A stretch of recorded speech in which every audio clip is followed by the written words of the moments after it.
Hi guys, welcome back. And in this video, I'll tell you how to install Python in just under 2 minutes. So go to your web browser and type python.org and enter. And there in the About and Download section, you will find Download for Windows. Please click on that. And when you click on that, it will be downloaded. So go to your File Explorer and Downloads, and there you will see the Python file. I'll just close this. Double click on it.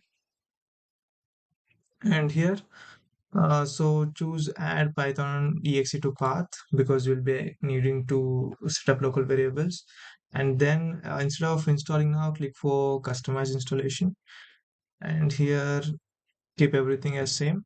And one more thing is for all users, just click on for all users because it gives admin access. And click on next.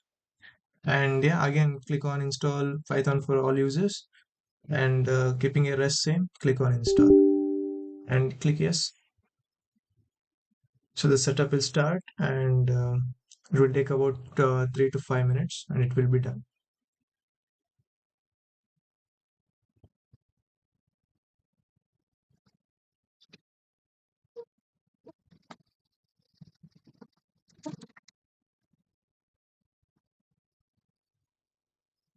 Yes, and once the setup is completed installing, so click do make sure to click this disable path length limit.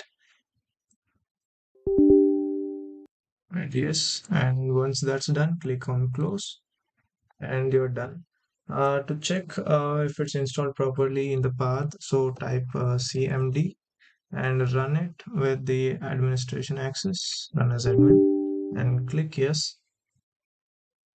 Here type python space hyphen hyphen and followed by version, type yes, and there you will get the Python and its version.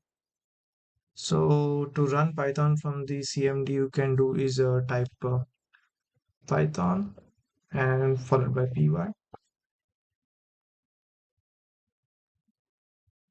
sorry, py, and it starts the Python inside. So you can do is a equals to 5, 4, 5, b equals to 3, type c equals to a plus b, and print c result as 5 plus 3, 8. One way is to run like this.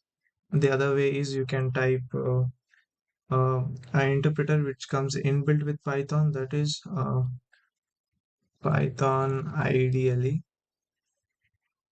or just type ideally and you'll get this.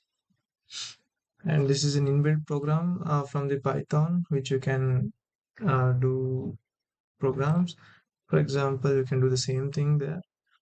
A equals to 5, b equals to 3, c equals to a plus b, and print c. Yeah, that's pretty much it.